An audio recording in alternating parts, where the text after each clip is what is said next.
Okay, let's talk about something that is so critical but so often overlooked, a new hire's very first week on the job. We're going to break down how you can turn those first 5 days from, a time of awkwardness and confusion into a seriously powerful launchpad for success. I mean, really think about it. What's the true cost of a bad first week?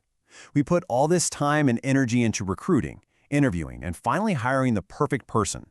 But then what happens the second they walk in the door? So often, all that excitement just fizzles.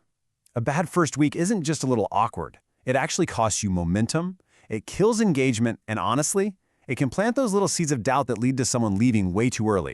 It really comes down to two completely different experiences. On the left, you've got the unplanned week. The new person is just kind of sitting there, feeling confused, maybe a little overwhelmed, and probably wondering if they made a huge mistake.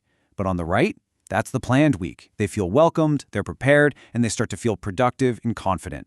The big takeaway here is so simple. The difference isn't the person you hired, it's the plan you made for them.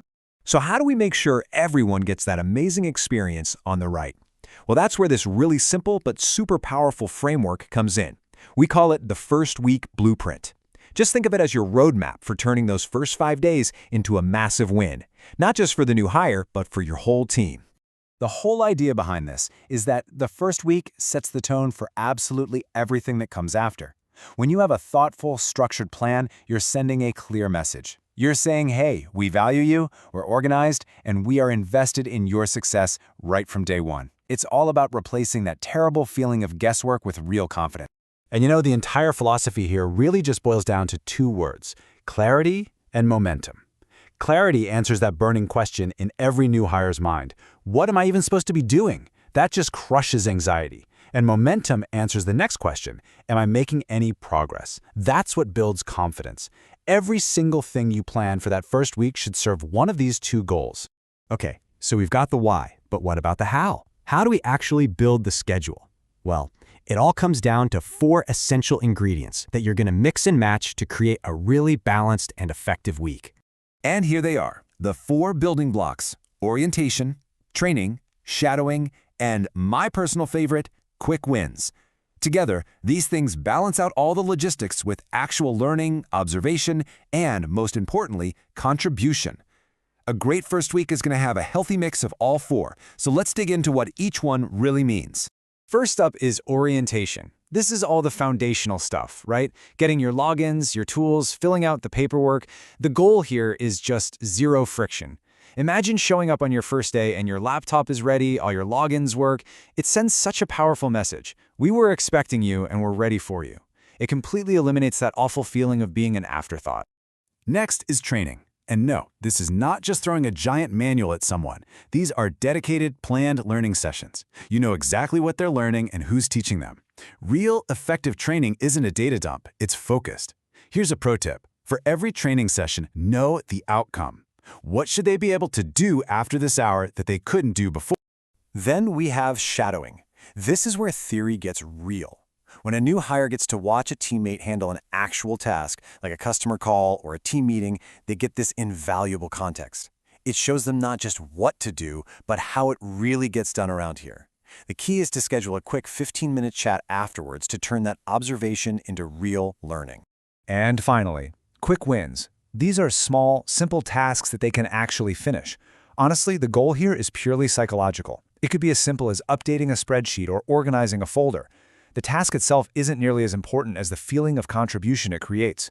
It lets them feel useful right away, and it builds that precious momentum. All right, so we have our 4 building blocks. Now for the fun part, putting them together into a plan for the whole week. This is where we move from just talking about it to creating a real actionable schedule. At a high level, the week should have a natural flow. Day 1 is really heavy on the orientation and just making them feel welcome. Then, the middle of the week, you dive into training and shadowing. And by the end of the week, they're starting to actually apply what they've learned and look ahead. You see that shift? It goes from passive learning to active doing. And this is how it can all come together. Day 1, yeah, it's mostly orientation, but you can mix in some light shadowing. In the middle of the week, you're blending that dedicated training with more shadowing and a super important quick win. Then by the end of the week, you're shifting the focus to application and even more quick wins. It's all about creating a balanced diet of activities for that. So, you've built the plan, you've executed it. What's the payoff? What's the goal we're actually aiming for here? Let's talk about what success really looks and feels like when you get this right. And remember, done does not mean perfect. Success is actually pretty simple. Number 1, each day has a basic plan. Number 2, your new hire feels welcomed and not totally lost. And 3, by Friday, they can actually feel themselves moving forward. That right there, that's the win. This might be the single most important takeaway. The goal is not to cram a year's worth of information into their head in 5 days. I mean, that's just impossible, right? The real goal is to build a foundation of confidence, to give them a sense of direction, and to make them feel prepared and genuinely excited for week 2. So I'll just leave you with this one question to think about. When a new person joins your team, is their first week a launch pad that rockets them towards success? Or is it a liability that slows them down from the very beginning?